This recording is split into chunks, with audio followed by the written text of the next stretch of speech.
I've been using the DOIO stick for about a week and a half now, and I have to say, it's been awesome.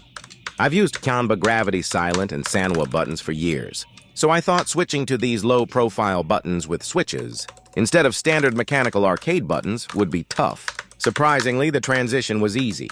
The clicky tactile feedback makes it feel like I'm activating moves much faster, and I don't feel the need to press as hard or mash excessively when performing supers in MVC2. One mod I really wanted to make was swapping out the stock lever for a detachable one, so I could easily remove it and fit the stick into a laptop bag or backpack.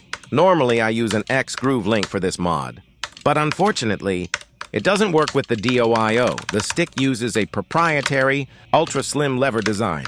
And because of this, I had to buy DOIO's own proprietary detachable lever. So here's me opening up the stick for the first mod. The bottom screws are small, but thankfully, DOIO includes an Allen wrench specifically for them. So this stick is only 1 thick, but is about 8.5 pounds. This is solid aluminum, baby. The little rocker wheel controls the LEDs. There's so many modes. Now this is me removing the lever so that I can swap out the stock lever with the detachable one. I have to be very careful because the thin ribbon cable is what connects it to the PCB, and it's so fragile looking. I need to carefully remove the C-washer, and to do so, I need to remove the square gate, so I can use pliers to remove the C-washer from the bottom of the shaft.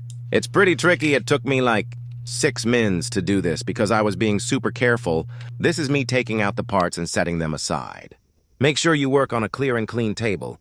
You don't want parts to roll off and get lost. Anyways, now I take the detachable lever and put it back exactly where the stock shaft was. I just need to make sure. I put all the parts back in reverse order and again, not put too much pressure on that ribbon cable when putting it back together. Remember to put the foam pads back where they were, since these are what the lever mounts on.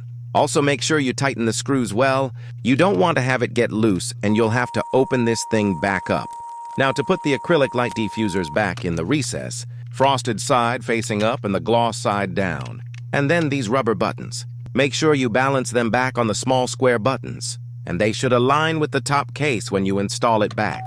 Then just to put all the screws back, well, you know I have to plug my premium dust washers. Pre-orders are live in the link in my bio. All in all, this stick is awesome. I have to say there is no stick like it that I have seen in the States. Hit that follow button and comment below if you have other questions. I'll try my best to answer them.